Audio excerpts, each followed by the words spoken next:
फातिमा की रानी माँ, प्रभु यीशु की माँ, आसरा तू ही है माँ।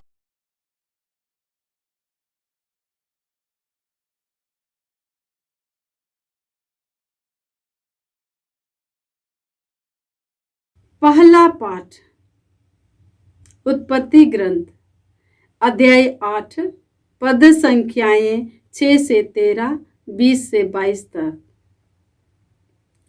40 दिन के बाद नूह ने उस खिड़की को खोला जिसे उसने पोत में बनाया था और एक कौवा छोड़ दिया। वह कौवा तब तक आता जाता रहा जब तक पृथ्वी पर का पानी नहीं सूख गया। 7 दिन तक प्रतीक्षा करने के बाद नूह ने पोत से एक कपोत को छोड़ दिया जिससे यह पता चले कि पृथ्वी पर का पानी घटा या नहीं। कपोत को कहीं भी पैर रखने की जगह नहीं मिली और वह नूह के पास पोत पर लौट आया क्योंकि समस्त पृथ्वी तल पर पानी था। नूह ने हाथ बढ़ाया और उसे पकड़कर पोत के अंदर अपने पास रख लिया। उसने 7 दिन तक प्रतीक्षा करने के बाद कपोत को फिर पोत के बाहर छोड़ दिया। शाम को कपोत उसके पास लौटा और उसकी चोंच में जैतून की एक हरी पत्ती थी। इससे नूह को पता चला कि पानी पृथ्वी तल पर घट गई है। उसने फिर 7 दिन प्रतीक्षा करने के बाद कपोत को छोड़ दिया और इस बार वह उसके पास नहीं लौटा। इस प्रकार नूह के जीवन के 600 पहले वर्ष के पहले महीने के पहले दिन पानी पृथ्वी तल पर सूख गया। नूह ने पोत की छत हटाई और पोत के बाहर दृष्टि दौड़ाई। पृथ्वी तल सूख गया था। नूह ने प्रभु के लिए एक वेदी बनाई और हर प्रकार के शुद्ध पशुओं और पक्षियों में से कुछ को चुनकर वेदी पर उनका होम चढ़ाया। प्रभु ने उनकी सुगंध पाकर अपने मन में यह कहा, मैं मनुष्य के कारण फिर कभी पृथ्वी को अभिशाप नहीं दूंगा, क्योंकि बचपन से ही मनुष्य की प्रवृत्ति बुराई की ओर होती है। मैं फिर कभी सब प्राणियों का विनाश नहीं करूंगा जैसा कि मैंने अभी किया है। जब तक पृथ्वी बनी रहेगी तब तक बुआई और फसल, जाड़ा और गर्मी, ग्रीष्म और हेमंत, दिन और रात, इन सब का अंत नहीं होगा। प्रभु की वाणी। ईश्वर को धन्यवाद। भजन अनुवाक्य। हे प्रभु, मैं तुझे धन्यवाद का बलिदान चढ़ाऊंगा। हे प्रभु, मैं तुझे धन्यवाद का बलिदान चढ़ाऊंगा। प्रभु के सब उपकारों के लिए मैं उससे क्या दे सकता हूँ। मैं मुक्ति का प्याला उठाकर प्रभु का नाम लूंगा। अनुवाक्य। हे प्रभु, मैं तुझे धन्यवाद का बलिदान चढ़ाऊंगा। हे प्रभु, मैं तुझे धन्यवाद का बलिदान चढ़ाऊंगा। मैं प्रभु की सारी प्रजा के सामने प्रभु के लिए अपनी मन्नतें पूरी करूंगा। अपने भक्तों की मृत्यु से प्रभु को भी दुख होता है। अनुवाक्य। हे प्रभु, मैं तुझे धन्यवाद का बलिदान चढ़ाऊंगा। हे प्रभु, मैं तुझे धन्यवाद का बलिदान चढ़ाऊंगा। हे यरूशलेम, मैं तेरे मध्य में, ईश्वर के मंदिर के आंगन में, प्रभु की सारी प्रजा के सामने प्रभु के लिए अपने मन्नतें पूरी करूंगा। अनुवाक्या। हे प्रभु, मैं तुझे धन्यवाद का बलिदान चढ़ाऊंगा। हे प्रभु, मैं तुझे धन्यवाद का बलिदान चढ़ाऊंगा। जय घोष। हालेलुया। हमारे प्रभु यीशु मसीह का पिता आप लोगों के मन की आंखों को ज्योति प्रदान करे, जिससे आप यह देख सके कि उसके द्वारा बुलाए जाने के कारण हमारी आशा कितनी महान है। हालेलुया। प्रभु आप लोगों के साथ हो और आपकी आत्मा के संत साथ। मार्कुस के अनुसार प्रभु यीशु ख्रिस्त का पवित्र सुसमाचार। हे प्रभु तेरी महिमा हो। अध्याय 8 पद संख्याएं 22 से 26। यीशु और उसके शिष्य बेतसैदा पहुंचे। लोग एक अंधे को यीशु के पास ले आए। उन्होंने यह प्रार्थना की कि आप उस पर हाथ रख दीजिए। वह अंधे का हाथ पकड़कर उसे गांव के बाहर ले गए। वहां उन्होंने उसकी आंखों पर अपना थूक लगाकर और उस पर हाथ रखकर उससे पूछा, क्या तुम्हें कुछ दिखाई दे रहा है? अंधा कुछ कुछ देखने लगा था। इसे उसने उत्तर दिया, मैं लोगों को देखता हूं। वे पेड़ों जैसे लगते हैं, पर चलते हैं।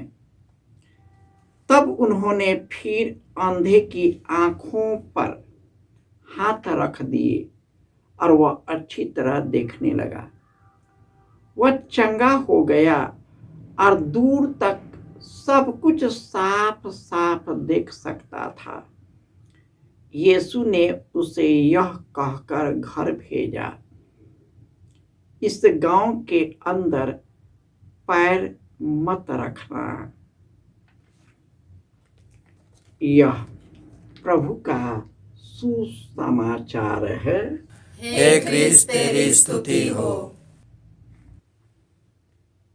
ख्रिस्त में प्यारे भाइयों और बहनों,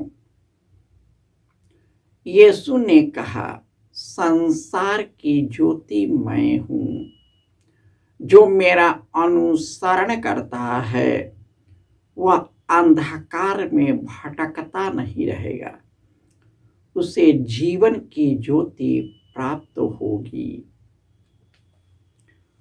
यीशु जीवन का प्रकाश है। वह ज्योति बनकर इस संसार में आया ताकि उसकी ज्योति में चलकर लोगों का प्रकाश बन सके। और जब यीशु बेतसैदा आए तो लोग एक अंधे को लेकर उसके पास लेकर आया, लेकिन यीशु उनके बीच से हटा कर लिए, क्योंकि उनमें से कई लोग केवल चिन्ह देखने आए होंगे, लेकर आए होंगे कि चलते हैं कि यह क्या कर रहा है।